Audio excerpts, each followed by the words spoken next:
Welcome back to Daybreak this morning. Cancer Corner, brand new segment here on Daybreak every Thursday morning at 7 o'clock with Dr. Todd Scarbrough, a radiation oncologist for Alabama Cancer Centers. And Doctor, good morning to you, sir. Good morning. Thank you for being with us today. It's an honor. Of course, there are a number of these cancer centers in Alabama, including Coosa Valley Regional Cancer Center on James Payton Boulevard. That's correct. Yep, we're growing. We actually have 8 centers right now, a lot of doctors, a lot of staff associated with each of those centers, a lot of great technology, great care being delivered all across Alabama, almost from the entire north end of the state to the south end of the state. Define radiation oncologist, and which you are. What is that about? So I'm a radiation oncologist, and sort of what we do is in the name of the specialty. We deliver radiation for cancer. We deliver radiation for cancer about 99% of the time. There's about 1% of our cases may not be cancer related, what we call benign diseases, but for all intents and purposes, we're cancer physicians who deliver radiation therapy, which is different than the medical oncologists who are trained in internal medicine, and then they do fellowships in medical oncology to deliver chemotherapy. Now, the radiation oncology, is that offered at all the centers in Alabama? Okay. Yep, at every single one of our centers, because it's such an integral part to cancer care. We offer it at every single one of our centers, as well as chemotherapy and infusion for that. I guess with the number of centers we have in Alabama, including the one out on James Payton Boulevard, it's kind of a territorial thing where people, wherever they may be watching, can choose a center of their choice. Yeah, you know, and that's been kind of a big drive in oncology over the last, I'd say, decade or 2 decades. It started out where radiation therapy was sort of so high-tech that it was only offered for curative cases and advanced cases at university centers. And then, you know, the people train at university centers, and then they travel out to smaller cities, and then they deliver high-tech care there. So now you're getting to the point where we have this high-tech care and this high-tech delivery out in the communities rather than just at university centers. And it's really important for people too, because cancer therapy for a lot of people is an everyday endeavor. So you don't want to have to drive an hour or 2 hours one way to get your cancer therapy every day. It's good if it's close to home. Talk about your background a little bit. So I was born and raised in Tennessee, went to college and med school at East Tennessee State University, and then did my residency at Emory University in Atlanta. It's a 5-year residency for radiation oncology, and then practiced in Kentucky for a while, and I've been here in Alabama now since 2013. We're talking with Dr. Todd Scarbrough, a radiation oncologist for Alabama Cancer Center, Alabama Cancer Care. Years ago, when the word cancer was mentioned, it was almost like a death knell, but we've made great advances in cancer treatment. Huge advances, really. I remember, I was just thinking about this the other day. I was in an English class in college, and one of our English professors was an oncology nurse. She was a part-time oncology nurse, and she said something kind of depressing at the time. She said, cancer survival rates have not improved for 100 years. This was back around 91 or 92. And at the time, she was correct. Now, since that time, the early 90s, cancer survival rates have dramatically improved. Probably the cancer survival rates, 5-year survival rates, have improved 20 to 25% in the last 2 to 3 decades, which has been sort of, I think, an untrumpeted, unheralded news item in the mainstream popular press. People are living with cancer now. About 2 out of 3 people within the global diagnosis of cancer can expect to live 5 years after their diagnosis. So there's obviously no one wants a diagnosis of cancer, and you could always, I guess, to some extent term that bad news. But there's a lot of cures and there's a lot of good news in cancer right now. Numbers indicate 15.5 million cancer survivors, and that's way up from the mid 2000s or 2006 or so. Yeah, absolutely. So, and our population has not increased a lot since 2006, but the number of cancer survivors has. Yeah, fantastic. Dr. Todd Scarbrough, radiation oncologist with Alabama Cancer Care, is our guest this morning. This segment's every Thursday morning, and we're going to delve in more in the weeks to come about several different aspects of cancer care. How do you address when you first see a patient about their care? Yeah, so for me, on the radiation oncology side of things, a patient has almost always seen one or two other physicians at that point in time, and they've almost always had their diagnosis of cancer made before they come and see me. They will see a surgeon, they will maybe see a medical oncologist, and have that diagnosis made. So then they come to talk to me about the radiation aspect of their care if they need radiation. And in general, radiation is given either to cure or to control some symptoms. It's about half and half overall, the mix of patients that we see. So when they come and see me, I'll spend however much time they need to go over that, whether that be 30 minutes, an hour, hour and a half. I have plenty of time. Do you include their family in the... Always, absolutely. Include their family. In the beginning, throughout the course of care, and in the what we call the survivorship phase, which is the ongoing follow-ups that happen years and years after the diagnosis and the treatment. So it's a real kind of hand-in-hand communication. Here are our goals, here's the process, here's the hurdles that we'll have to overcome, and here's the light at the end of the tunnel that hopefully we'll get to where everything's okay. There's great excitement and with people and encouragement to see how cancer treatment has expanded and the longevity of that patient, and unlike it was years ago. Oh yeah, absolutely. In general, the longevity of the population is increasing. Cancer is not killing as many people as before. People are taking better care of themselves. People are going in and getting these screening things like colonoscopies, mammograms, PSAs, just generally sort of taking better care of themselves.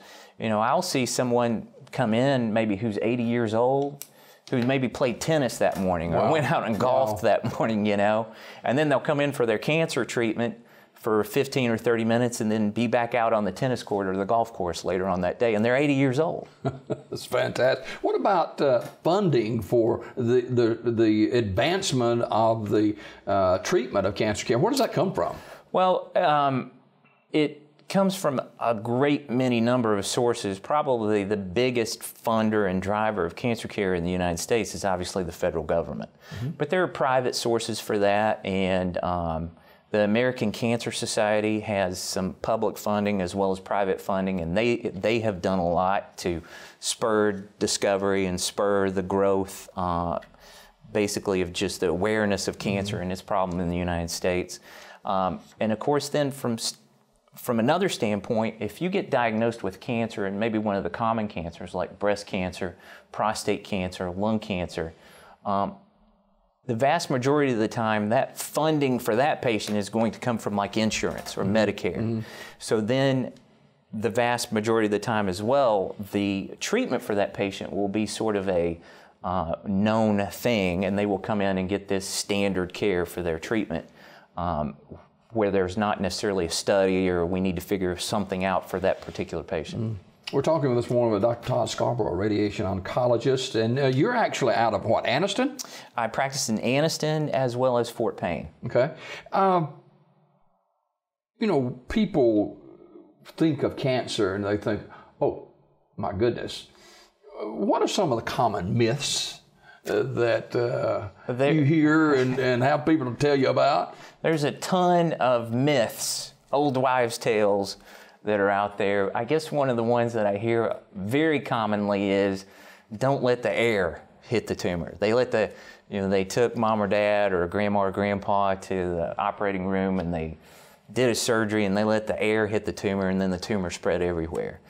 It's sort of a, sometimes you flip a light switch and a light comes on and that is a related event, but sometimes there are events that are associated in time that are not necessarily related events.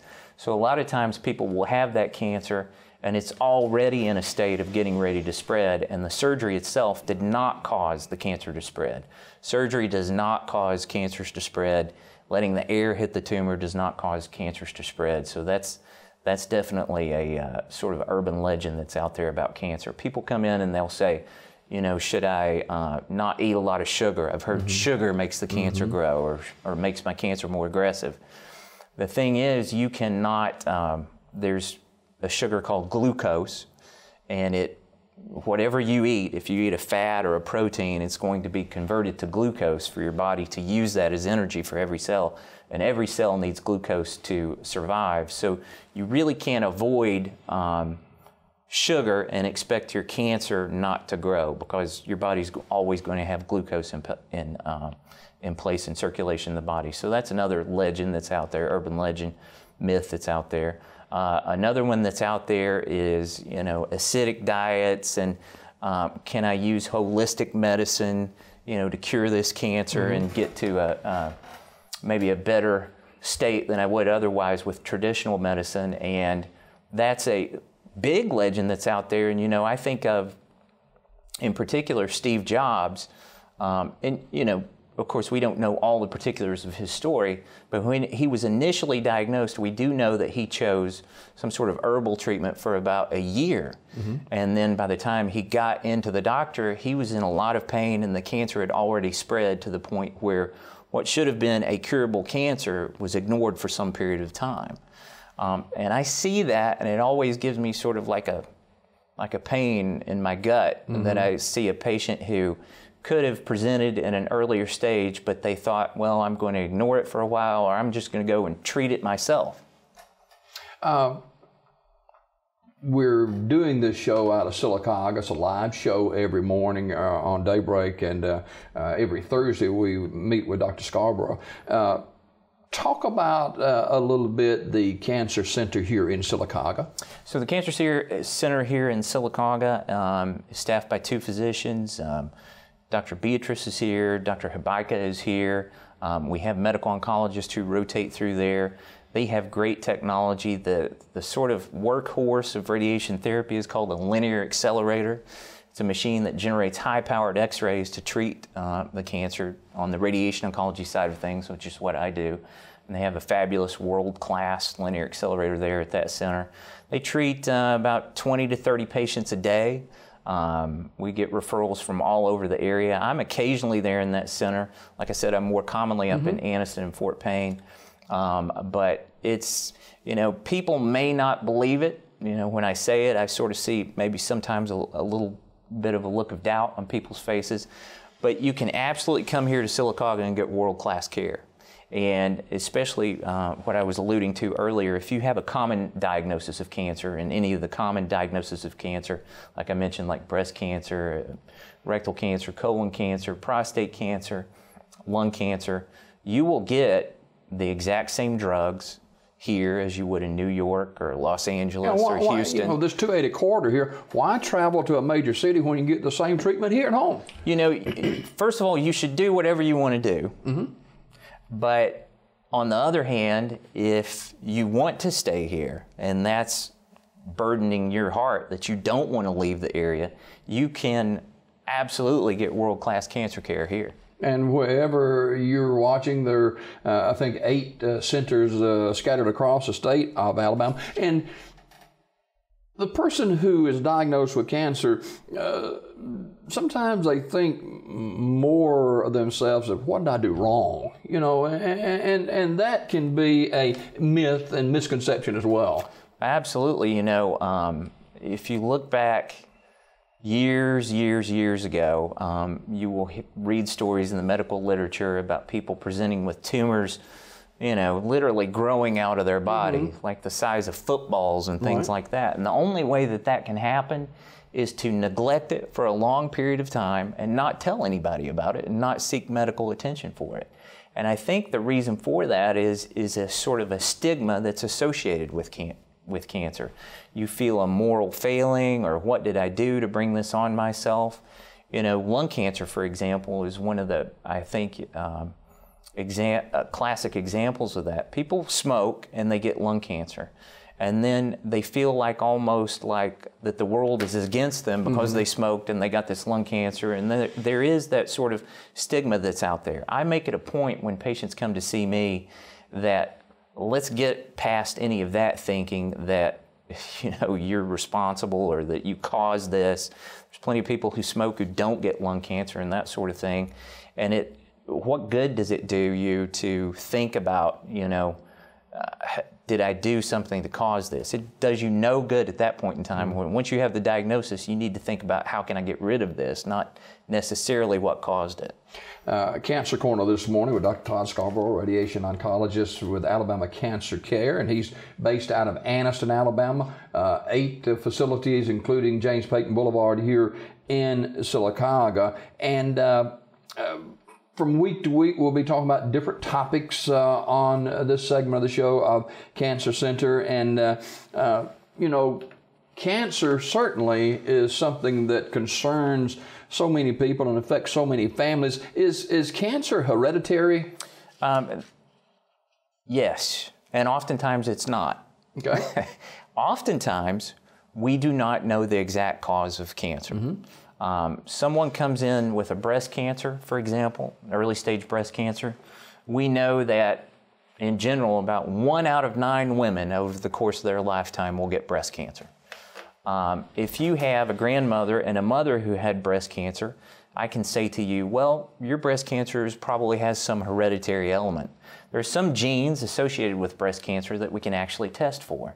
And then we can say with a high degree of certainty in those cases, this cancer was genetically related. There's a lot of breast cancers that are genetically related, and we don't know at this point in time in medicine the gene that's responsible for that breast cancer, but we can sort of tease out from their family history whether or not it's hereditary.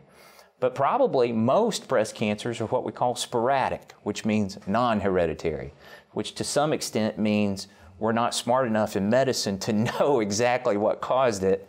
Or you could say it just happened. And there's a lot of cancers that fit that sort of description where I'm talking to another doctor. I don't necessarily say this is hereditary or what caused the cancer. It was a sporadic event. So as far as it being hereditary, yes, there's a lot of cancers now we're figuring out are virally caused. You look at somebody like Michael Douglas, Val Kilmer. They had throat cancers, oral cancers, oropharyngeal cancers, head and neck cancers. There's a lot of cancers that go by, same cancer, a lot of different names, caused by the HPV virus, which now there's a vaccination for. There's viruses that cause cervical cancer. There may be viruses associated with the lung cancer and other GI cancers that we don't know about at this point. There may be viruses associated with prostate cancer. It's possible there could be viruses associated with breast cancer, and that makes people ask the question, is cancer contagious? We don't think of it as a contagious disease, but on the other hand, there are viruses that are transmitted human to human that can be responsible for cancers. A lot of people have HPV. The vast majority of people with HPV don't get cancer. So that's another known unknown in cancer at this point. How do these viruses that are associated with cancer actually make that multi-step process possible for a patient to develop cancer? Finally, this morning, we're visiting with Dr. Todd Scarbrough, radiation oncologist for Alabama Cancer Care. 8 locations across the state of Alabama, including Anniston, Sylacauga, and other parts of the state. Why is it that it seems like, now the numbers may not be right in what I'm thinking, but maybe it is, it seems that more women will seek treatment and care earlier than men do? I don't know. I think that, I mean, you know, is it because we think as guys, hey, we got this? Yeah, you know, I can only speak about what it feels like to be a guy. I cannot speak like what it feels like to be a woman. And to some extent, I've even thought sometimes, you know, when I have female colleagues who are smarter than me and more well-read than me, I see them do so well with women when they meet with women and talk to women patients, and that's one of the few things I'm envious of other colleagues when they're able to do that. But I feel like on the same hand, when I meet with men and I'm able to talk to them maybe about prostate cancer or things like that, there's maybe some things we see from a man's standpoint when we're talking to a man that is sort of special for that male physician. But why that is, I think that is probably the case. You know, we have the pink ribbons. We have the walk for the cure and the race for the cure, and that's usually, you know, breast cancer related. And the Susan Komen Foundation and this great sort of like mass media, popular press, you know, go get your mammogram. If you have breast cancer, we're there to support you. So there has been this sort of popular push toward, if you have breast cancer, we're going to support you, go get your mammogram. Society is really focused on breast cancer. It seems like, you know, there is a ribbon for prostate cancer. You never see anybody wear it. True. But it's out there. And men who get prostate cancer too, I think, you know, prostate cancer is a bit more of a survivable cancer than breast cancer. The death rates are a little bit higher for breast cancer than they are for prostate cancer. The cure rates are a little bit higher for prostate cancer than they are for breast cancer, although that's rapidly coming together where breast cancer cure rates are getting higher and higher all the time. So I guess it's just societal to some extent, and plus too, men are just stubborn. Yeah. That's a good they point. May, you know, men are from Mars, women are from Venus. Oh, Dr. Todd Scarbrough, our guest this morning on Cancer Corner. You can see the segment every Thursday morning about 7 a.m. For more information, where can viewers go this morning? Well, if you want to know more about cancer, check out the American Cancer Society's website. Check out our website. Really, Google's a good thing and it's a bad thing. You can learn a lot of things that you may not have known otherwise that are correct, and you can learn a lot of things that are incorrect on the web. So whatever you learn, bring it to your doctor and talk to whatever you find out that is confusing you, and go to a doctor and sort of try and get the true truth of the matter. Talk to someone else who's had cancer and been through it and survived. That can be one of the best things you can do if you've been diagnosed with cancer. Go to someone rather than just a family member who says, Aunt Minnie had this, and let me tell you, get it straight from the horse's mouth. If someone has prostate cancer, they can tell you a lot about prostate cancer if you have it yourself. And go see an oncologist, a medical oncologist, radiation oncologist, surgical oncologist, and talk to them. All right. Hey, thank you for being with us this morning. It's great to be here. You can see this segment every Thursday morning here on Daybreak Cancer Corner with Dr. Todd Scarbrough, radiation oncologist.